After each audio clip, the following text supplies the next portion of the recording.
Bismillahirrahmanirrahim. Assalamualaikum warahmatullahi wabarakatuh. Waalaikumsalam warahmatullahi wabarakatuh. Sahabat beriman, sahabat muda milenial beriman dimanapun berada, kita jumpa lagi di video kali ini di Ustadz Danu Official Channel dan Tung Family Channel. Gitu ya guys. Apa kabar semua? Semoga kita semua dalam keadaan sehat walafiat dan senantiasa dalam lindungan Allah Subhanahu wa taala. Guys, di video kali ini kita akan membahas lagi beberapa hal yang berhubungan dengan ketauhidan ya. Di sini sudah hadir tentunya Pak Ustadz Danu, guru kita semua. Pak Ustadz, Assalamualaikum Pak Ustadz. Waalaikumsalam warahmatullahi wabarakatuh. Ada Mas Viko. Assalamualaikum. Waalaikumsalam. Ada Mas Al tuh, Mas Al. Assalamualaikum Mas Al. Ada Mbak Anin. Waalaikumsalam. Ada Ibu Mary. Wah, itu istri saya guys. Ada Mbak Tita. Waalaikumsalam. Ada Ibu Ustadz, Ibu Bulan. Ada kakak kembar nih. Waduh, kakak kembar. Apa kabar? Baik, alhamdulillah. Ada adik mana ya? Adik. Adik juga ikut nih. Adik juga ikut. Ikut ya, Dek. Kita mau ngaji sama Bapak nih, Dek. Oke, guys.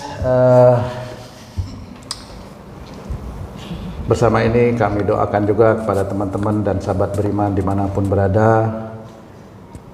Semoga Allah mengampuni banyak kesalahan dan dosa-dosa yang pernah kita lakukan sejak balik hingga saat ini. Amin, baik kepada orang tua kita, amin, kepada saudara kita, pasangan kita, anak-anak kita, orang-orang yang ada di sekitar kita. Amin ya rabbal alamin.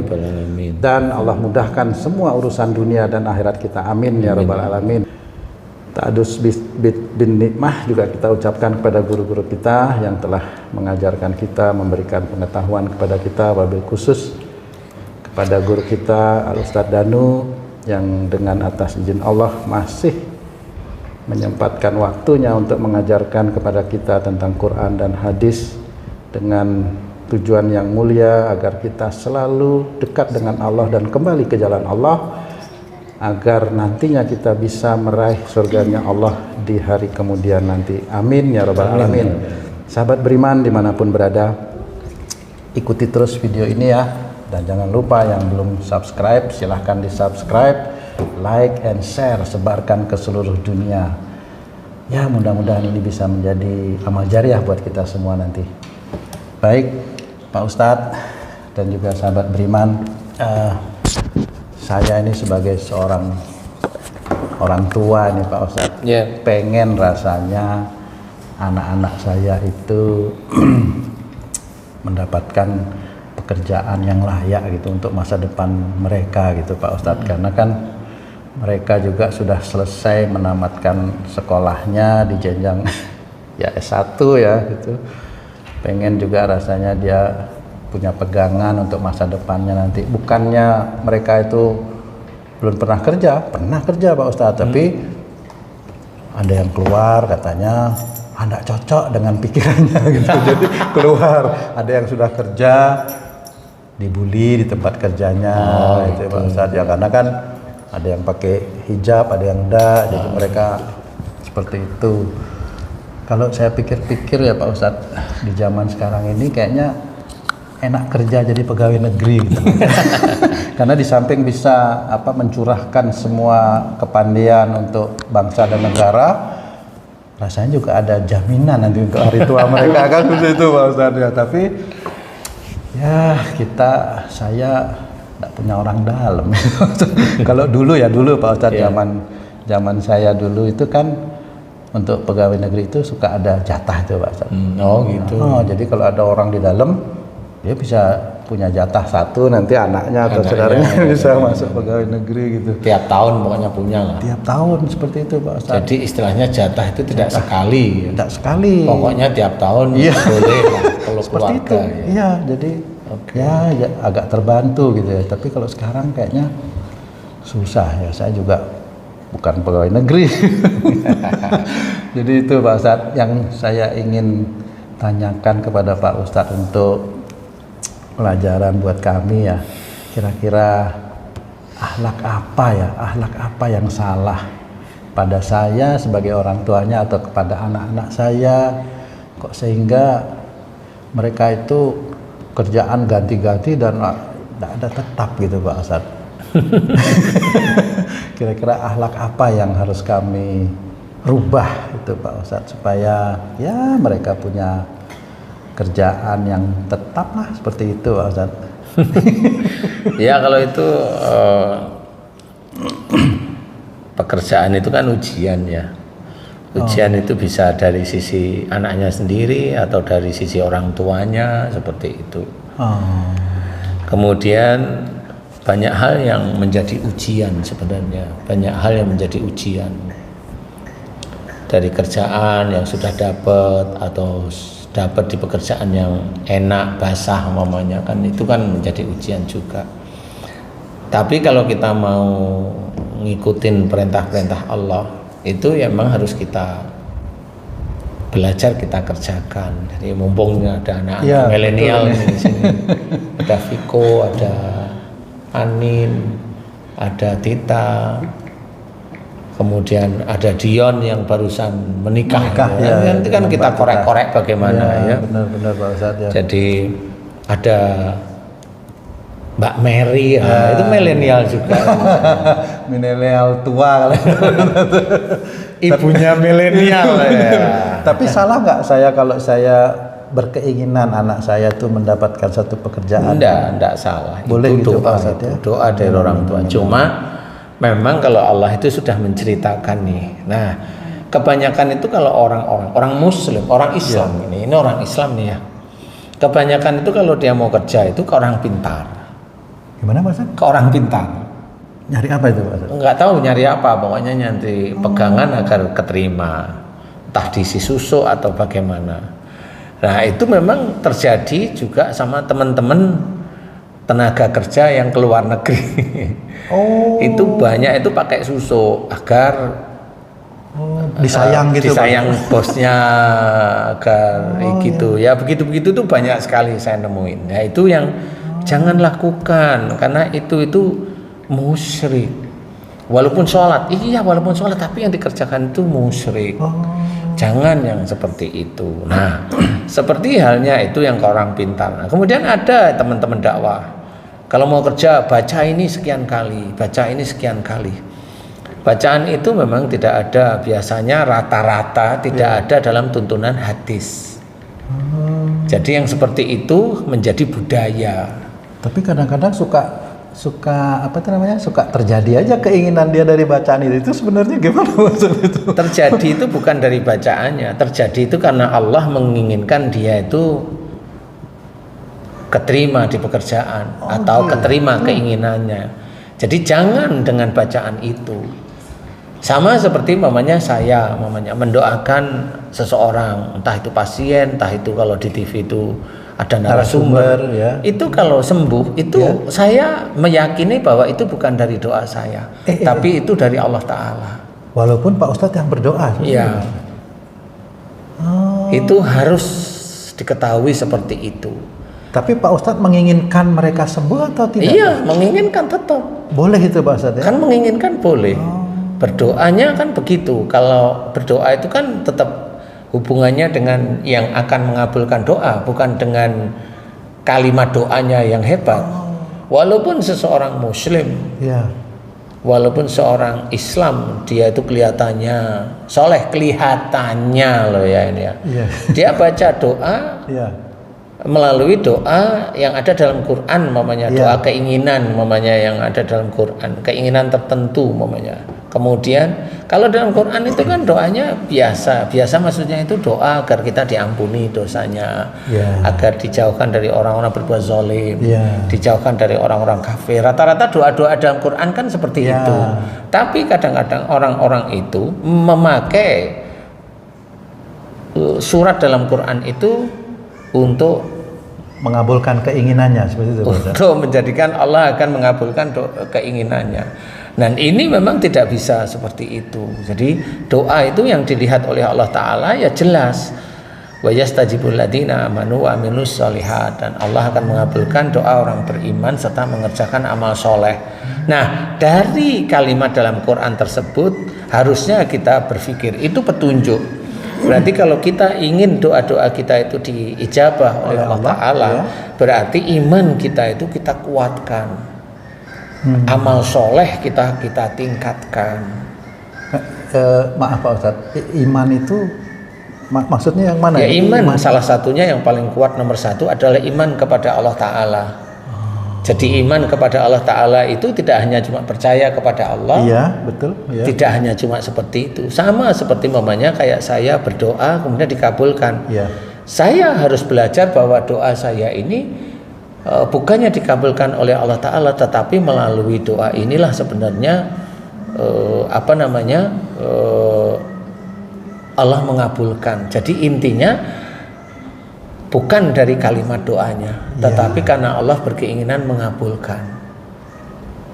Hubungannya dengan keimanan tadi makanya kalau sudah tahu ini karena Allah mengabulkan, saya kalau ditanyain sama seseorang pasiennya sembuh ya atas izin Allah. Jadi seperti itu. Bukan pasiennya sembuh ya karena dia saya doakan. Nah itu tidak boleh. Kalimat seperti itu adalah kalimat sombong. Oh, kalimat itu juga bisa menentukan imannya seseorang. Iya. Masya Allah. Makanya di situ iman itu harus tetap bagus. Harus tetap bagus. Ini dari Allah Ta'ala. Allah mengabulkan. Jadi bukan dari hebatnya doa, bukan karena ini, bukan karena Allah. Nah, persoalan Allah itu kok banyak mengabulkan doa kita. Nah, kita tidak boleh bahwa iman kita kuat, amal soleh kita besar, tidak boleh juga.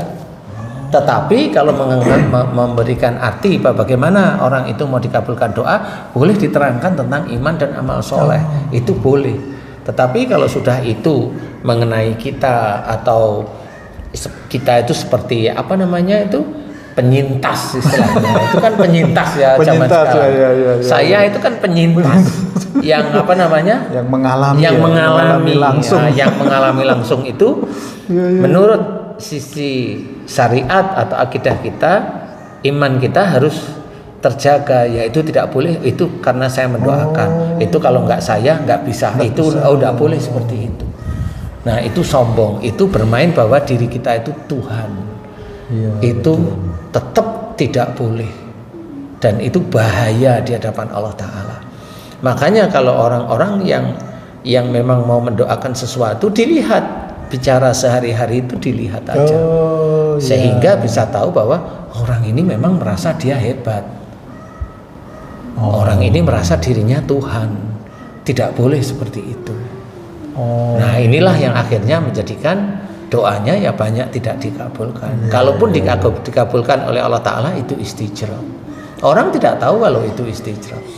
Nah sama dalam bekerja orang tua ingin anaknya bekerja, itu yang harus dikerjakan apa umpamanya.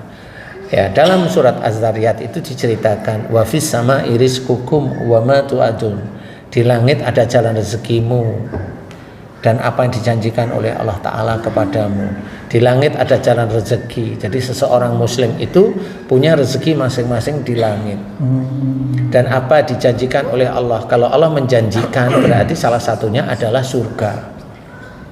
Punya rezeki itu maksudnya sudah ditentukan rezekinya seseorang atau jalan rezeki seseorang itu udah ada di langit. Jadi rezekinya berupa apa nanti pun itu tergantung orang itu bagaimana dia menjalani atau mencarinya gitu. Ya, orang itu mau berjalan di jalan Allah sehingga jalan rezeki itu akan dimunculkan oleh Allah Ta'ala. Gitu. Kalau jalannya rezeki dia itu sebagai ASN, pegawai negeri, ya dari situ aja.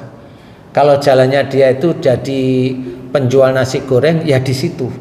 Kalau jalannya rezeki dia itu dari tenaga kerja di luar negeri, ya dari situ salah satu. Oh, itu bukan Allah yang sudah menentukan dia akan menjadi itu, bukan seperti itu, Pak Ustaz? Mana kita tahu Allah menentukannya? Oh iya ya. Itu kan gaib sebenarnya. Makanya yang mengetahui hal gaib itu Allah. Bisa aja dia itu memang jalan rezekinya menjadi seorang tenaga kerja wanita di luar negeri. Dia dapat rezeki, sampai di rumah nggak tahuannya uangnya dihabiskan sama suaminya. Suaminya menikah lagi, habislah hartanya. Nah, sebenarnya jalan rezekinya dia memang ada di luar negeri, tetapi karena memang ada ujian bagi si wanita tersebut dengan suami yang memang suaminya sering menghambur-hamburkan uangnya istrinya, akhirnya suaminya menikah lagi, akhirnya dia pulang habis uangnya. Nah, dia diuji oleh Allah Ta'ala, nggak kuat, akhirnya rumah yang dulu dia bikin dengan suaminya dihancurin, mubazir lagi, sehingga nanti dia akan mencari uang lagi dengan kesulitan lagi. Kalau kasus itu yang salah siapa Pak Ustadz? Salah semuanya. Jadi tidak bisa semuanya harus introspeksi diri. Semuanya harus introspeksi. Kalau istri dia punya uang itu, memang si suami bisa didepak dari rumah istrinya karena dia sudah menggunakan, dan suaminya menikah tanpa bilang-bilang. Kalau istilahnya istri masuk surga, ya tanya dulu lah, kan gitu. Seperti itu. Tidak boleh seperti itu. Jadi suami menggunakan harta istrinya. Kalau istrinya marah boleh, tetapi jangan hancurkan rumah. Karena menghancurkan rumah itu akan menjadi lebih tidak manfaat. Iya. Seperti itu. Makanya wafis sama iriskukum, ini harus diperhatikan. Di langit ada jalan rezekimu, ada jalan rezeki masing-masing orang, bukan rezeki. Jadi bukan sesuatu yang memang disiapkan, bukan, tapi bagaimana orang berjalan mencari jalan rezekinya. Oh, seperti. Nah, kan jalan rezeki Allah sudah menceritakan, wafis sama iriskukum. Jadi di langit ada jalan rezekimu. Jadi jalan rezekinya disiapkan oleh Allah Ta'ala. Kalau orang itu tidak bergerak mencari, ya dia tidak akan dapat rezekinya. Seperti itu Pak Ustadz. Dia nggak bergerak mencari jalan rezekinya, ya Allah tidak menggelontorkan rezeki melalui jalan rezekinya, kan seperti itu.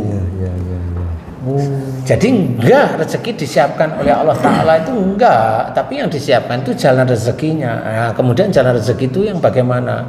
Seorang kontraktor umpamanya, maaf nih, kontraktor, jalan rezekinya di kontraktor. Kalau jalan rezekinya dia itu tanda tangan kontraknya disepakati, dia ambil keuntungan 10% atau 15%, dan ownernya itu mau, jalan rezekinya di situ dan itu halal.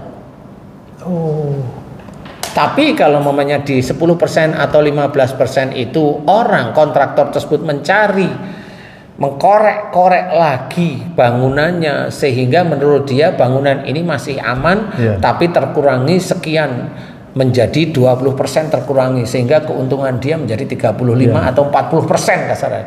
Yang 15% itu halal, tetapi yang 25% itu haram. Walaupun dengan usaha dia itu sendiri, Pak. Usaha nyuri. Itu kan usaha nyuri. Usaha apa? Kan kontraknya sudah jelas di situ. Kalau dibalik setelah kontrak dia punya pikiran mau nyuri, mau ngurangin tulangan, mau nyurangin semen, mau nyurangin macam-macam. Itu kan ngurangin dari kontrak. Itu nyuri atau efisiensi atau nyolong. Kan usaha itu, Pak Ustaz. Pencuri itu juga tidak berdoa di rumah agar uang itu datang. Pencuri itu juga usaha, dia mau nyopet dia usaha. Usaha kan tetap nyuri itu namanya. Tapi kok dikabulkan ya Pak Ustadz itu? Itu dikabulkan karena nyurinya, tapi Allah kan nggak ridho. Allah mengizinkan sebenarnya, tetapi kan nanti ada batas-batasnya. Dia ketangkep, dia ini, dia itu, seperti itu. Nah, ini yang harus kita ketahui. Nah, bagi anak-anak milenial harus kita setting, bukan kita setting, kita arahkan bagaimana pekerjaan. Namanya sekarang ini ada Anin, ada Tita. Kita harus paham nih bagaimana cara mencari rezeki. Karena gini, pada saat pandemi ini susah semua. Memang, Pak Ustaz. Yang tidak susah salah satunya adalah pegawai negeri. Betul lah ya itu ya.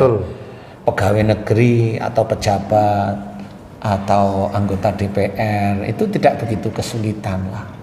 Karena beliau digaji oleh pemerintah. Pemerintah walaupun dia ngutang, yang penting kan ini tetap digaji kan, kira-kira gitu kan Pak Dia Ustaz, digaji karena kontrak. gitu ya. Karena kontrak Karena sudah disepakati istilahnya. Itu boleh lah, itu halal ya. Tetapi jangan yang nyuri-nyuri yang begitu-begitu. Walaupun banyak yang di ini. Nah, Di pandemi ini memang sangat sulit. Ya. Sangat sulit sekali untuk memperoleh kesempatan untuk bekerja. Apalagi kemarin pandemi atau sebelum pandemi itu kan ASN banyak yang di KO, dipensiunkan dini. Ya, pensiun dini itu kan banyak itu. Teman-teman itu pensiun dini itu kan banyak itu. Semua diarahkan ke arah sana. Termasuk perusahaan-perusahaan itu kan pensiun dini kan banyak itu. Ya, banyak yang dirumahkan. Nah, di situ karena apa? Karena memang susah nyari kerja. Nah, cari kerja itu gimana? Coba buka warung. Buka warung itu nanti yang buka warung lama marah. Dia ke orang pintar, ke dukun, warung baru pasang mantra, pasang raja, pasang boneka, pasang ini agar warungnya mati. Walaupun dia itu muslim, walaupun dia itu sholat, dia melakukan perbuatan ini musyrik. Itu salahnya apa itu, kok bisa orang-orang itu kok iri gitu ya Pak? Lah, karena memang dia punya nafsu agar dia punya uang lebih banyak. Dia tidak tersaingi sebenarnya. Dia lupa bahwa Allah itu yang maha memberi rezeki, tapi dia mencoba menghentikan dengan cara-cara yang tidak baik, yaitu dengan cara-cara sihir, menaruh di situ seperti itu. Nah, ini seperti hal tersebut ini itu musyrik. Dan itu kalau melakukan hal tersebut itu tidak akan orang tersebut itu akan masuk surga. Karena kemusyrikan ini nggak akan pertama, nggak akan kedua, nggak akan ketiga, pasti banyak. Karena dia ingin warungnya atau tokonya itu laris, dan dia masang ranjau pada toko yang lain, kemudian dia masang penarik supaya ke peminat agar ke tokonya dia sama seperti itu. Walaupun dia pakai jilbab, walaupun dia pakai peci, walaupun dia berhaji, itu tidak dinilai oleh Allah Ta'ala. Haji, jilbabnya dan sebagainya, umrohnya enggak akan dinilai karena dia belum pernah mohon ampun tentang kemusyrikan yang dia lakukan, dan dia tidak bisa mencopot yang sudah dipasang di tubuhnya. Itu harusnya. Nah, bagi anak-anak milenial sekarang ini ya memang harus ada pikiran yang lebih matang, seperti kayak umpamanya jualan online, karena online ini kan lebih mudah gitu, lebih atau lebih susah disantet. Iya, karena agak susah lebih didukunin susah didukunin ya, walaupun bisa kalau dukunnya pintar itu bisa, tetapi agak lebih susah lah ya. Jadi resikonya enggak. Nah, cuma memang kalau memang Allah itu sudah mempersiapkan jalan rezeki di langit. Di langit ini jalan rezeki ini belum turun. Jadi orang untuk menurunkan jalan rezekinya dari langit itu, dia harus innahum kanu qabla dzalika musyinin. Sesungguhnya mereka di dunia selalu berbuat kebaikan. Kebaikan itu ya sholatnya, ya baca Qur'annya, ya ya puasanya, kemudian juga hormat kepada orang tuanya, kemudian membantu pada orang tuanya, membantu saudara-saudaranya. Ini berbuat baik, berkata yang baik pada orang tuanya, seperti itu. Bisa aja orang itu baik dengan orang tuanya, tapi dia memang nggak punya keberanian untuk menjadi seorang entrepreneur. Itu bisa. Oh iya, kan itu memang enggak bisa semua orang punya ya Pak Ustaz. Sebenarnya itu bisa belajar kalau otaknya itu bisa berpikir, itu sebenarnya bisa belajar. Entrepreneur itu bisa belajar. Tetapi itulah yang harus kita kerjakan. Salah satunya anak-anak itu harus mengerjakan itu. Sesungguhnya mereka di dunia selalu berbuat baik. Itu pegang itu. Walaupun orang-orang non-muslim di luar sana itu dia tidak menyembah kepada Allah, dia itu memintanya kepada patung, kan begitu ya. Iya, betul. Dia itu banyak hal lah yang dia minta itu kepada jin, makhluk halus, dewa-dewa macam-macam yang nggak ngerti saya sendiri. Nah, ini bukan kepada Allah Ta'ala. Nah, itu rahmatnya Allah, tetap orang-orang itu dikasih. Kalau dia rajin, ya, betul. Kalau dia ya ulat, tapi kan dikasih hanya cuma di dunia aja, di akhiratnya nggak dapat apa-apa. Nah, bagi kita yang muslim, saudara-saudara kita muslim, harus kita benahi, harus kita luruskan. Sebelum lanjut nih, Pak Ustadz kerjanya apa? Pak Ustadz kan diizinkan Allah untuk berdakwah ya Pak Ustadz. Yeah. Apa Duitnya dari situ Pak Ustaz? Enggak. Saya kalau ngaji enggak minta saya. Oh gitu. Iya, jelas dalam Quran sudah dijelaskan. Qul la as'alukum alaihi ajron. Katakan, aku tidak minta bayar terhadap apa yang aku berikan kepadamu tentang Quran. Nah, itu sudah jelas. Jadi saya pegang ayat itu agar berkah kalau saya kerja. Pak Ustaz ada kerjaan lain? Alhamdulillah ada. Apa itu Pak Ustaz? Ya belum, nantilah. Nantilah. Ini dari kerjaan atau dari apa nih Pak? Ya, alhamdulillah dari kerjaan. Alhamdulillah. Allah, Ya. seperti itu ya Pak Ustaz? Iya, karena memang kalau dakwah ya dakwah, ayat dakwah dipakai. Kalau kerja ya harus kerja, ayat kerja dipakai. Nah, kalau ayat dakwah dan kerja itu ada punya kita, berarti sebagai seorang laki-laki ya harus dakwah dan kerja. Makanya kalau kita memang kalau ada seseorang dakwah tidak mau megang ayat dakwah itu ya nggak apa-apa, silahkan. Kalau dia masih minta bayar ya monggo silahkan. Kalau saya nggak ini kok nggak terlalu ribut dengan yang itu. Tapi kalau saya enggak, kenapa? Allah menyuruh. Sama seperti Allah menyuruh puasa. Allah menyuruh. Kan ada orang Muslim ya, orang Islam yang tidak berpuasa. Iya. Nah kan menyuruh Allah. Karena enggak ketahuan kan Pak Ustaz. Tapi sama, itu dakwah. Kalau Allah menyuruh jangan minta bayar, lalu dia minta bayar, lah itu monggo gitu. Oh gitu. Seperti itu. Kalau saya enggak, silahkan. Berkah nggak itu Pak Ustaz kalau yang Wallahu a'lam. Kalau itu dianggap kerja ya monggo, itu dianggap kerja, jadi bukan dakwah. Kalau dakwah memang harus seperti itu. Niat dakwah itu memang untuk mencari pahala dari Allah Ta'ala. Pahala yang sangat pahala istilahnya. kalau yang seperti maaf nih Pak Ustaz, kalau yang kayak khotib sholat Jumat tuh Pak Ustaz, itu kan kadang-kadang mereka dikasih apa namanya Bisaroh, istilahnya ya. bisaroh dari kota amal itu ya gimana? Enggak, itu kan nggak apa-apa ya. Oh itu boleh Pak Itu Ustaz? boleh karena kalau beliau nggak minta boleh Oh, aja sih. kalau dikasih oke, Boleh. kalau minta nah ini yang harus Jangan hati-hati. Kalau menurut saya janganlah ya. Kalau menurut saya jangan, tapi kalau dikasih monggo. Karena kan nggak ada pekerjaan dakwah itu kan nggak ada. Ya dakwah itu dakwah, berhenti, jangan diembel-embeli pekerjaan dakwah itu jangan sampai. Karena kalau memang itu pekerjaan dakwah itu ya pasti orang itu jarang mengamalkan ayat-ayat yang ada dalam Quran. Taunya dia hafal aja yang diberikan. Jadi Iya, mengamalkan Masya belum Allah. tentu.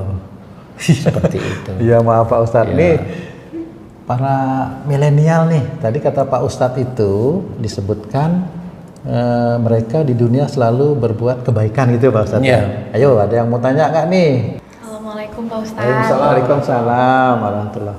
Pak Ustadz, sebelumnya kan Anin pernah kerja di Heeh. perusahaan besar lah gitu Pak Ustadz. Iya. Terus di sana ada kendala gitu Pak Ustadz, misal sama atasannya. Gimana sih Pak Ustadz cara menghadapinya? Apakah maksudnya ada hubungannya juga nggak sama akhlaknya kita, makanya kita dapat atasan yang seperti itu gitu Pak Ustadz? Ya namanya bawahan itu kan harus nurut sama atasan ya loh, malah maunya dibalik tuh gimana sih? Balik sih Pak Ustadz, gimana caranya supaya kita tuh lebih legowo? Lah iya sih, kan harus tahu namanya kerja itu kan harus tahu ada atasan ada bawahan. Kalau umpamanya kamu itu kerja mau legowo ya harus tahu itu dulu, sehingga pada saat kamu kerja itu nanti kalau atasan itu nggak sesuai dengan kamu itu tahu kalau itu atasan. Dan kamu kan bukan yang punya perusahaan, kan gitu. Jadi atasan itu kan lebih senior, lebih senior daripada kamu. Loh minta nyokok begitu. Ya. Jadi kalau memang gimana lebih cocok begini. Di dalam pekerjaan atau di dalam kehidupan itu hampir mirip dengan hampir mirip dengan kejadian sehari-hari yang kamu kerjakan. Kalau umpamanya atasan itu kok seringnya nggak cocok aja sama kamu, atas pindah ini nggak cocok, nggak ini nggak cocok, teman-teman nggak cocok. Nah biasanya itu insya Allah ya ini berhubungan dengan kamu. Kamu itu di dalam keluarga dengan saudara-saudaramu itu sering cocok apa sangat sering nggak cocok, hanya itu aja sebenarnya. Oh iya benar Pak Ustadz, sering nggak cocoknya sih Pak Ustadz. Hah? Sering nggak cocoknya? Sering nggak cocok. Dengan siapa yang sering nggak cocok? Sama adik, sama ibu, sama bapak, semuanya. Jadi ada hubungannya Pak Ustadz sama kita di kehidupan sehari-hari. Iya, sebenarnya sangat ada hubungannya. Makanya oleh Allah Ta'ala tetap diberikan salah satu jalan bahwa kamu di tempat itu sulit sekali untuk cocok. Karena memang dengan orang tua kamu kurang cocok istilahnya. Jadi kerjaan nanti kamu nggak nyaman aja, sehari-hari itu nggak nyaman. Nah, di pekerjaan ini nanti ya nggak cocok, nanti nggak cocok. Kecuali kalau kamu mulai berubah dengan orang tua, mulai care, mulai dikasih nasihat tuh mau dengerin, mau maulah istilahnya, mau dengerin, nurut seperti itu. Nah, nanti dalam pekerjaan juga seperti itu. Oh gitu. Iya. Jadi tetap ada hubungannya. Kamu dengan keluarga itu tetap ada hubungannya. Kalau kamu dulunya susah nurutnya, ini agak sedikit liar umpamanya, ya susah. Di pekerjaan ya kamu nggak akan nyaman gitu. Itu cara Allah begitu. Memang Allah memberikan kamu pekerjaan, tetapi kamu nggak akan nyaman. Seperti itu. Nah itu kamu harus menebus istilahnya. Kalau Allah itu gitu. Itu petunjuk dari Allah bahwa kamu dengan orang dekatmu itu ada yang nggak cocok. Bisa mama, bisa papa, bisa saudara, itu ada yang nggak cocok. Nah itu yang harus kamu pahami, bahwa kamu harus berubah, minta maaf sama orang tua, minta maaf sama saudara. Nah dari titik itu mudah-mudahan insya Allah nanti kamu diberi pekerjaan oleh Allah Ta'ala itu nyaman. Kan gitu ya, nyaman istilahnya. Jadi seperti itu. Kalau saya pekerjaan maunya ya nyaman. Iya. Maunya kalau bisa jadi bos kan gitu ya. Maunya. Iya, Ustaz. Kalau misalnya jadi bos itu kan kita juga punya apa sih namanya? Kemampuan atau apa? Nggak ada ujiannya juga kan Pak Ustadz. Kan orang pasti mikirnya, oh jadi bos enak nih ngatur perusahaannya sendiri gitu. Padahal kita juga sebagai bos tuh kan kita juga punya apa sih namanya? Ada tekanan juga gitu Pak Ustadz. Iya. Kayak misalnya kita buka usaha sendiri, misalnya Anin sekarang punya usaha sendiri. Apa tuh sana? Jualan baju Pak Ustadz, namanya Sachiko. Online? Iya online. Oh. Namanya apa namanya? Sachiko. Sachiko. Iya. Kok kayak kucing sih? Sachiko. Sachiko. Itu kayak bumbu masak malah. Sachiko. Oh iya? Sachiko. Jualan apa itu? Jualan apa Baju itu? muslim Pak Ustadz. Baju muslim. Ya. Oke, ya. Iya. Gimana juga caranya kita buat ngatur itu loh Pak Ustadz. Kita sendirian misalnya, Anin sendirian. Kalau dulu ada atasannya, sekarang sendiri. Sekarang sendiri, oke, ya. Semuanya tuh dipikirin sendiri gitu Pak Ustadz. Gimana supaya kita tetap ada di jalan Allah juga dalam mencari rezekinya. Rezeki situ. Kalau mau gaji papa boleh kan, papa udah pensiun. tapi ada ini loh tuh. Tapi kemarin ada ibu-ibu di NTB itu, Ya. dia kerja sama anaknya jadi buruh cucinya, buruh nyetrika. Dia kerja sama anaknya, tapi sama anaknya kayaknya menurut ceritanya nggak digaji. Akhirnya ibu ngambillah HP anaknya. Iya ngambil lah ya. Kalau nyuri kan nggak pantas lah. Ngambil HP anaknya, tetapi sama anaknya dilaporin ke polisi. Padahal ibunya nggak pernah digaji. Lah inilah repot. Anak milenial itu ya betul ada itu cerita itu. Itu viral. Nah ini anak yang seperti itu tuh namanya anak kurang ajar. Harusnya ibu itu nggak perlu kerja, nggak perlu ini, nggak perlu ini. Anak itu ngasih. Nah ini ibunya disuruh kerja sama dia, udah disuruh kerja, nggak digaji. Ini menurut ceritanya. Ibunya jilbaban, itu sedih. Makanya kadang-kadang orang-orang Islam itu kadang-kadang ya gitu, pelit. Karena dia ingin kayanya aja, pelit suruh ngeluarin buahnya. Katanya kalau nggak pelit nggak kaya. Banyak orang-orang itu nyuruh sedekah, tapi dia sedekah kadang nggak mau. Ada orang yang dulu itu nyuruh sedekah viral. Kalau kamu punya kesulitan, sedekah, semua sedekahin. Nah, pada saat dia punya kesulitan, suruh sedekah nggak mau lah. Itu kan namanya menjilat ludahnya sendiri lah. Ini nggak boleh seperti itu. Makanya munafik itu Pak Ustaz. ya dianggap oleh Allah Ta'ala seperti itu. Makanya harus hati-hati kita bicara pun hati-hati.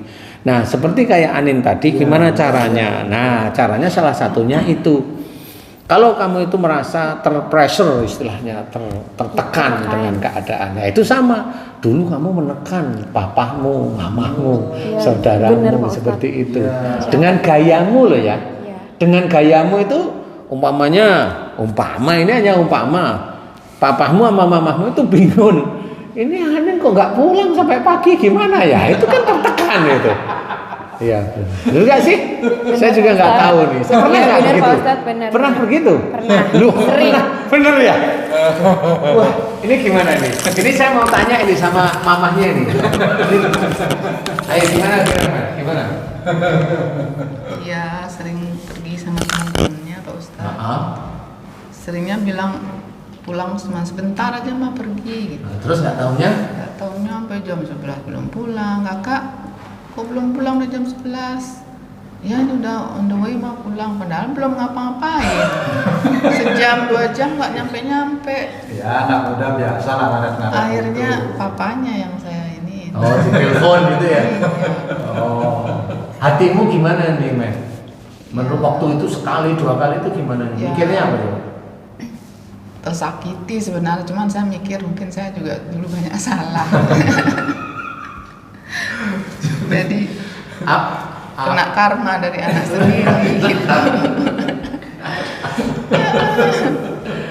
Dalam suatu keadaan sehari-hari di dunia itu sebenarnya semuanya bisa menjadi petunjuk sebenarnya itu. Bisa menjadi petunjuk siapapun. Makanya tadi benar, benar nggak tahunya. Apa yang saya ceritain tentang Anin, nggak tahunya Anin, emang benar dan sering. Makanya Mary tadi bilang sebagai mamanya ya sakit mau gimana. Nah, kalau kamu gimana tuh? Waktu itu gimana tuh? Dilaporin pertama kali gimana tuh? Marah. Marah. Kalau saya memang marah waktu itu ya. Saya marah dua-duanya, marah sama istri saya dan marah sama Anin. Kok kau nggak bisa atur anakmu lah gitu, malah saya Pak Ustadz. Tapi ya saya berusaha untuk mengikhlaskan kejadian itulah. Saya pikir ya anak muda ya ini gimana? Karena saya juga belum bisa mendidik secara benar, secara baik, ya akhirnya saya ngurut dada aja sih. Walaupun memang kok kayak gini ya. Sempat didoain nggak dulu itu? Apanya Pak? Didoain Aninnya gimana Pak? Masa dibiarin gitu? Saya terus terang mulai belajar bisa berdoa itu kan dari Pak Ustadz. Sempat doa dulu, Dulu ya enggak sempat. Tapi terakhir itu Terakhir insya Allah. apa doanya? Mudah-mudahan teman-teman milenial ini bisa paham gimana beratnya orang tua mendidik anak itu gimana. Doanya gimana coba tuh? Kalau saya sih doanya saya ya Allah, jika memang saya sering membuat anak saya itu marah dari tingkah laku saya, ampuni saya. Dan jika anak saya itu pernah menyimpan marah dan jengkel kepada saya sebagai ayahnya, sebagai orang tuanya, aku mohon kepadamu ya Allah, ampunilah kesalahan anak-anakku. Nah, seperti itu aja sih saya. Jadi saya yang pertama itu mohon ampun atas kesalahan saya, yang jika karena kesalahan saya membuat anak saya itu marah. Dan saya juga mohon ampun jika perbuatan saya ini akhirnya menjadi ujian bagi saya melalui anak saya, dari perbuatan saya yang saya lakukan kepada orang tua saya. Saya mohon ampun terhadap itu. Dan juga saya mohon ampunkan kesalahan anak saya. Seperti itu Pak. Alhamdulillah. Ya. bagus. Kan itu ada Pak Ustadz seperti itu. Ya alhamdulillah ya, memang seperti itulah ya. Kalau nggak diajarin nggak ngerti ya Pak Ustadz. Maunya marah aja ya. Pokoknya terima beres itu. Nah, Terus sekarang malah pengen anaknya harus kerjanya juga beres gitu. Gimana itu? Iya betul. Bagus sebenarnya itu ya. Tapi yang mau saya tanyakan ini nih, kamu kan kerja sendiri nih ya. Iya. Nanti diperbaiki aja hubungan sama papa, mama, sama saudara, diperbaiki aja. Insya Allah seperti itu ya. Mudah-mudahan dari diperbaiki nanti tes itu sendiri kan ujian dari Allah Ta'ala. Bayar kamu bagaimana itu kan tetap dari kamu sendiri. Kalau kamu perbaiki, coba perbaiki ya. Jalan rezeki itu diceritakan oleh Allah Ta'ala di langit. Jalan rezeki itu di langit. Kalau kamu senantiasa berbuat baik, nanti akan ini pergerakannya, grafiknya itu seperti linear aja nanti. Nah, seperti dimudahkan. Memang ini seperti ajaib? Enggak ajaib. Allah sudah menulis dalam Quran kok. Selama nanti kamu itu berbuat baik, insya Allah nanti juga Allah akan merubah nasibmu. Kenapa? Innallaha la yughayyiru ma biqaumin hatta yughayyiru ma bi anfusihim.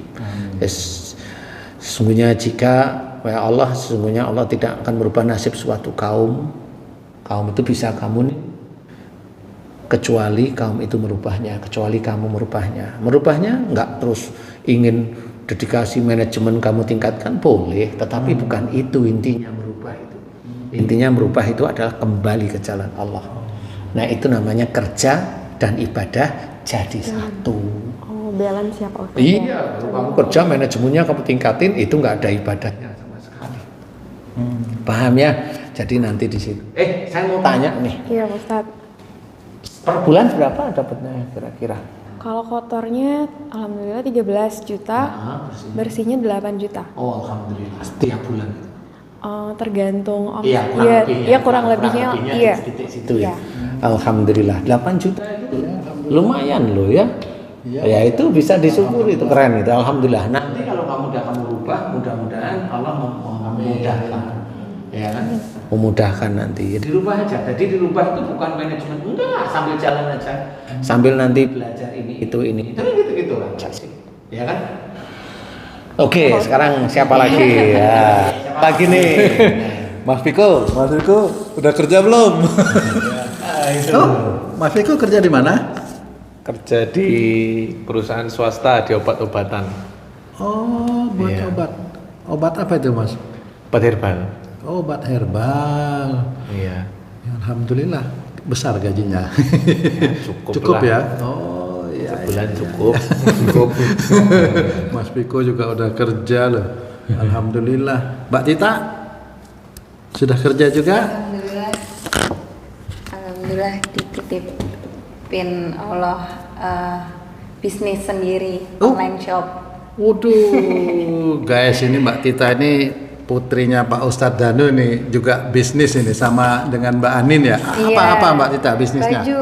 Baju juga? Iya, baju juga, makanya sambil Masya Allah. karena Anin sekarang tinggalnya kan di Jogja, jadi sekarang bisa sharing. Iya, bareng betul. berdua. Ya, sekali-sekali saya dipanggil Pak Tung, sekali-sekali dipanggil Om.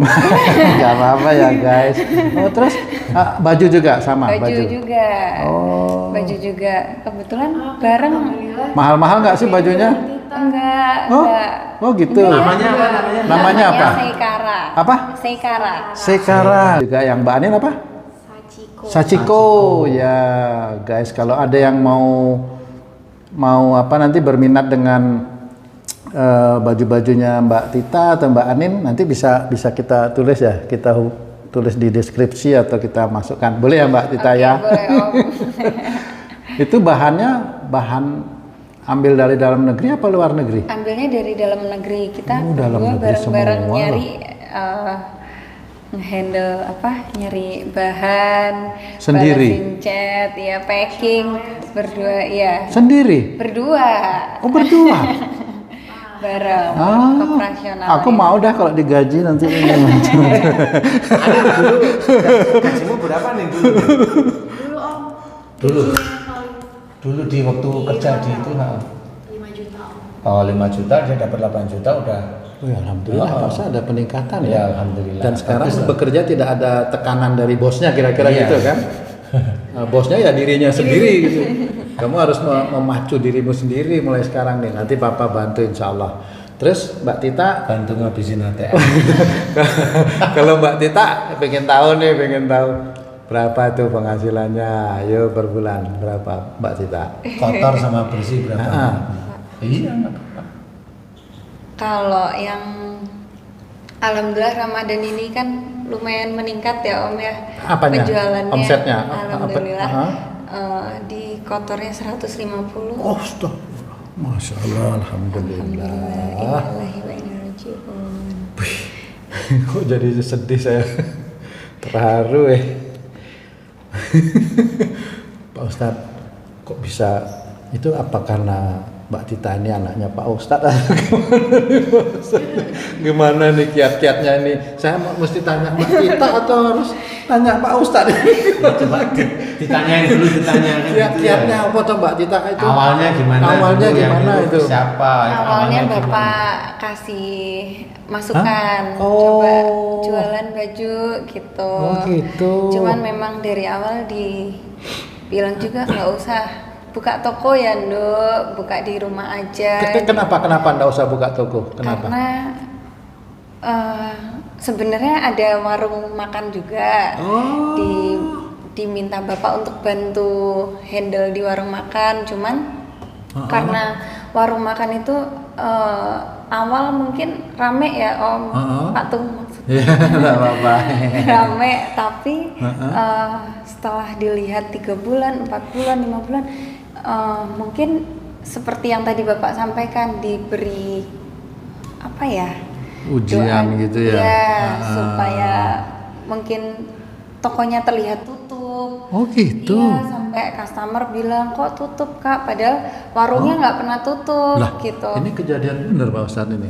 Iya, memang begitu. Beberapa kali itu, nggak cuma 1 kali, dan customer sampai bilang, Kak kok warungnya tutup ya, saya udah parkir di depan gitu, tapi katanya tutup gitu. Masya Allah. Cuman ya mungkin ujiannya seperti itu, akhirnya Bapak bilang coba Nduk usaha buka jualan gitu. Awalnya sih Tita ambil Om, zaman-zamannya batik tie-dye gitu, Tita ambil di pasar, cari-cari. Oh gitu, Masya Allah. Lewat online itu ya Mbak ya? Aku ngambil di pasar tapi jualinnya lewat online. Online, ya. Ambil di pasar. Artinya barang jadi di pasar terus Iya, dijual online setelah seperti itu. Tita cari-cari untuk suppliernya, dapat di Pekalongan. Setelah itu mulai menurun tie-dye. Baru alhamdulillah sekarang produksi sendiri. Tie-dye itu apa? Tie-dye itu kayak batik jumputan. Apa itu? Oh, batik yang dijumput diambil gitu. Ngambil, celup, ngecer. motif. Cara ngelukisnya itu dijumput. Astaga, saya pikir jumput itu kayak orang ngambil itu loh Pak. Oh, teknik pembuatannya. Ditali itu loh, ditali. Oh, ditali. Awalnya jualan batik berarti ya Om ya. Awalnya itu untungnya atau omsetnya berapa Mbak Tita? Awal-awal itu. Sebulan awal nggak ada yang beli Om. Allahu Akbar. Rugi dong. Ya Iya. normal namanya. Jadi sudah mengalami Sebulan. pasang surut seperti itu ya. Sebulan awal nggak ada yang beli, akhirnya nyoba nyari tahu gimana sih cara jualan online gitu. Terus buka di YouTube. Itu mentornya siapa tuh kalau boleh tahu mentornya dulu itu? Bapak sambil dikasih tahu juga, iya. Loh. Ini Bapak ini mentor ya, pendakwah ya, aduh bingung. terus. Setelah itu mulai endorse dikasih tahu, oh Bapak bilang coba endorse gitu. Oh iya ada namanya endorse ternyata Om. Apa itu endorse tuh? Endorse itu Dipropagandakan gitu. dipromosikan Oh, promosi ya. sama influencer. Endorse influencer. Iya. Mempromosikan barang kita. Untuk promosiin barang Berarti kita, memang aku ada- kirim ke influencer itu.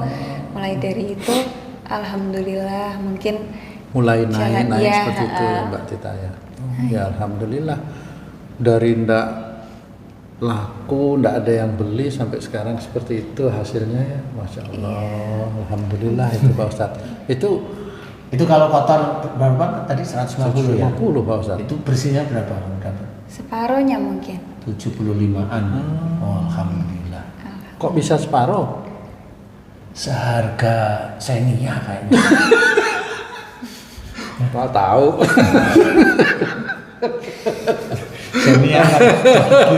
Xenia yang digigit tikus itu loh. Wah, alhamdulillah loh sampai seperti itu ya. Itu kalau boleh tahu nih Mbak Tita. Tadi kan Bapak bilang selalu berbuat baik. Itu Mbak Tita sama bapak sama itu gimana itu? Pernah jengkel? Jujur loh ini, harus jujur Iya, loh ini. jujur. Mungkin kalau waktu SMA, waktu kita belum ini ya, apa ya Om, masih ABG ya, masih pengennya ABG egois, pengennya anak bapak gue ABG. pengennya kayak menang sendiri. Mungkin waktu SMA. Setelah itu kan bapak dakwah ngasih tahu nggak boleh kayak gitu. Jadi mulai dari situ Tita menjalankan apa yang dinasihatkan bapak gitu. Insya Allah Tita mulai dari situ kalau misal ngerasa salah kita langsung minta maaf. Masya Allah. Ya. Iya. Tuh. Gimana tuh, jadi bingung kan jadi. Sambil disuruh-suruh ini apa, berbuat baik sama saudara. Kan kebetulan adik-adik Tita kan ada 3. Ya. Bapak Maksudnya juga. berbuat baik itu kayak mandiin gitu atau nyuapin? Iya, mandiin, nyuapin. Kalau bisa meringankan beban. Kalau bisa membantu, dibantu. Kalau ada yang kesulitan, Tita harus bantu. Jadi nggak boleh egois, maunya diri sendiri gitu nggak boleh. Masya Allah.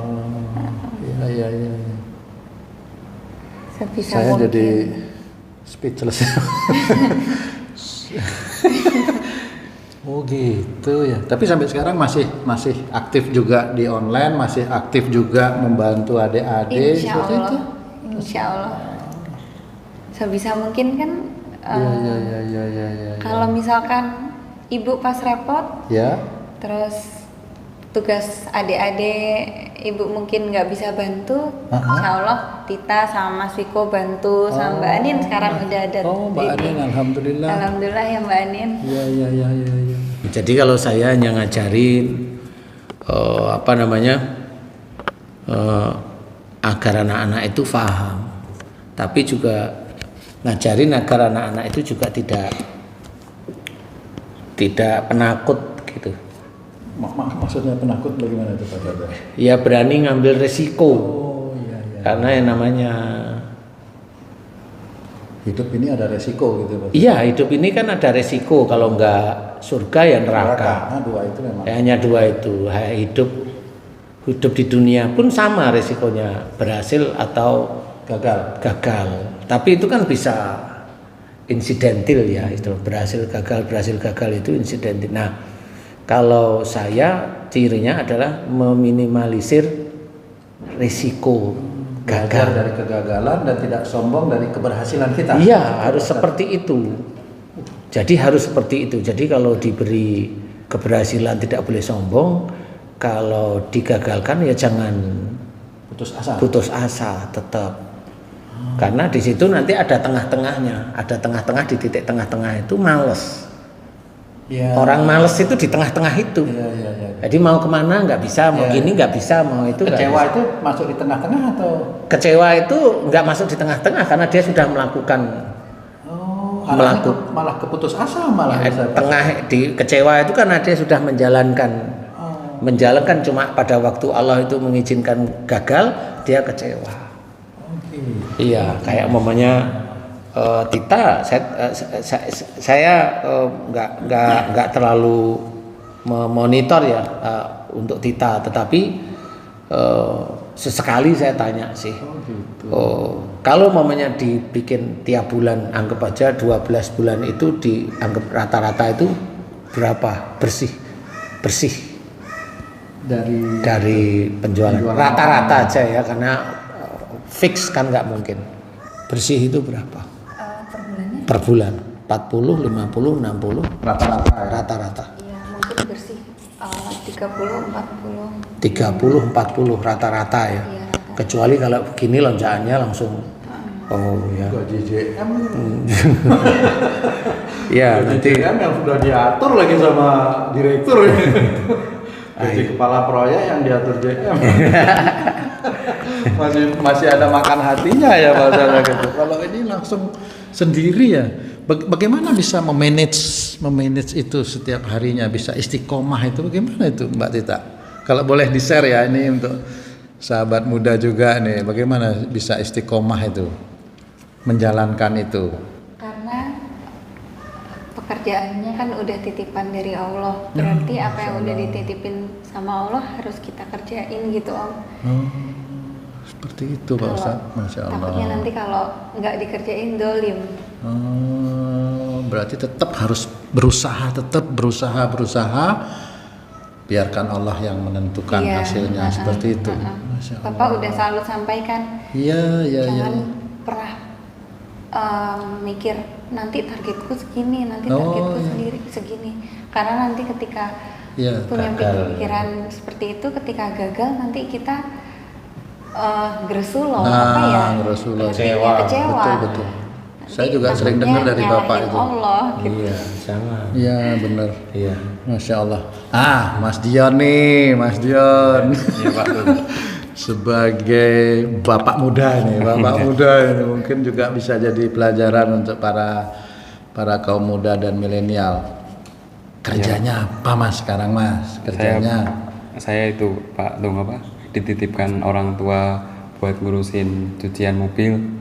Sama ada usaha online sendiri tapi masih kecil-kecilan Pak. Online juga nih? Tapi kecil-kecilan. Ini enggak pada saingan nih Pak, online ini semua. Malah saling bantu Pak Dong. Malah saling bantu. Sama kadang bantu packing buat istri, sama istri juga. Packingannya istri. Alhamdulillah Pak Ustadz sudah ada. Yang saling bantu ini menurut saya geli di telinga saya. Kan boleh Pak Ustadz saling bantu nih. Kan saling bantu ya, saling bantu itu tetap ada bedanya sebenarnya tuh. Kalau menurut saya gini, kalau mamanya ini kan suami istri nih, kita kan udah naik nih. Nah ini Dion lagi naik nih, lagi baru meniti. Nah yang saling bantu tuh yang mana nih saling bantu? Oh iya ya. Nah, saling bantu yang mana nih? Saling bantu itu ya. Kalau ini yang sudah berhasil membantu yang belum berhasil kan kira-kira gitu. Gimana? Enaknya gimana nih? Ya. Jadi intinya itu bukan saling bantu sebenarnya. Jadi intinya itu adalah ya saya malah sering membantu istri boleh. Boleh ya Pak Ustadz ya? Ngomong begitu karena saling bantu yang sebelah mana kan? Coba kalau kita berpikir gimana saling bantu? Yang satu sudah, yang satu masih meniti. Saling bantu. Berarti yang ini turun. Yang sudah berhasil. Tidak bisa, malah nanti yang berhasil itu malah drop karena yang ini jalannya belum paham, kemudian ini udah naik. Sebenarnya kalau membantu itu dari sisi manajemen mamanya titik-titik itu kan nggak ada persoalan sebenarnya, dikasih cara-cara. Seperti saya bilang sama Tita, ringan, saya masih ingat dulu, kamu jualan baju wanita. Kenapa itu Pak? Ada rahasianya ini sebenarnya. Nah ini rahasianya kan harus dijelaskan. Kalau bisa jangan sekarang. Jangan sekarang. Oke. Karena wanita itu begini itu tuh. Dan kamu titiknya di situ. Jangan jualan yang tipe seperti ini. Karena yang tipe seperti ini jarang diminati wanita. Nah itu memang itu secara psikis, strategi pasar itu strategi saya karena saya nggak pernah jualan. Saya nggak pernah jualan itu, tetapi pemikiran saya seperti itu. Saya kasih ke dia, ini jualannya ini begitu aja. Rewel di situ aja kalau saya.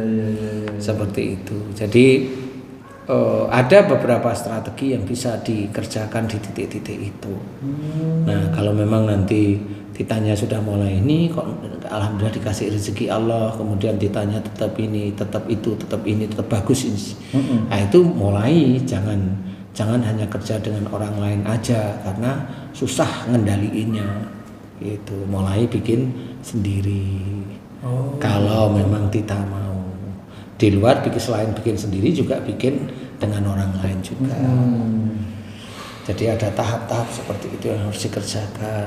Jadi istilahnya kalau bikin sendiri ya jangan terlalu besar, tetapi ya cukup gitu Pak. Cukup lah. Untuk orang lain kan menolong orang lain juga yang ini. Sama seperti itulah kerja itu ya. Seperti itu. Tuh. Ini Bapak bisa jadi bos entrepreneur bisa buka kursus ini untuk kaum milenial ini.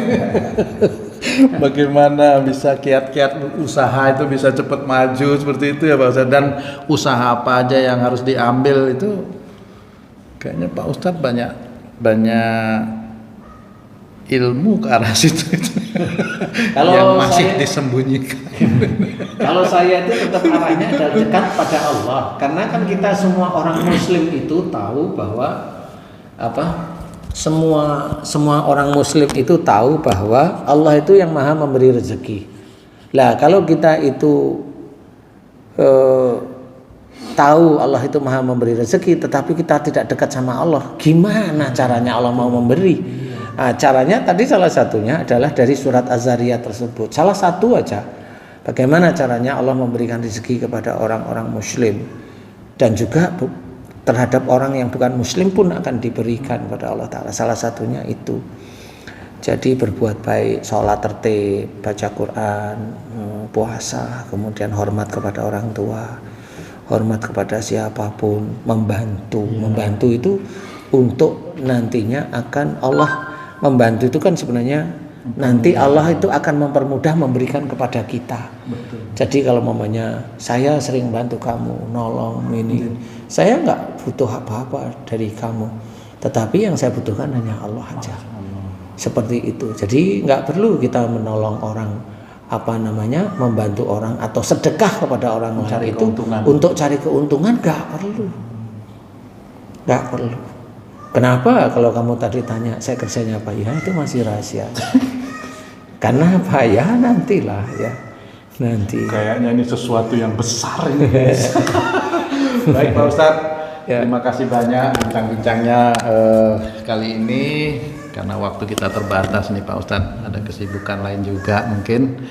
Terima kasih Mas Viko, Mas Al, Mas Dion, Mbak Tita, terima kasih ya udah sharing-sharing sama kita di sini buat sahabat beriman, buat kaum milenial juga, mudah-mudahan bisa memberikan manfaat.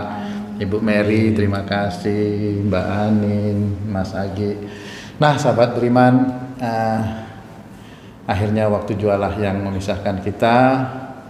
Mudah-mudahan bincang-bincang kami ini bisa memberikan banyak manfaat buat kita semua, khususnya kaum milenial ya, yang masih belum beruntung mendapat pekerjaan atau lagi mencari pekerjaan atau lagi yang pengen meningkatkan kinerja dalam pekerjaannya. Mudah-mudahan video kami ini bisa bermanfaat. Apabila ada kata-kata kami yang kurang berkenan atau tingkah laku kami yang kurang berkenan, kami mohon maaf, karena sesungguhnya kebenaran itu hanya milik Allah. Billahi taufik wal hidayah. Wassalamualaikum warahmatullahi wabarakatuh. Waalaikumsalam warahmatullahi wabarakatuh. Alhamdulillah. Alhamdulillah. Syukurlah.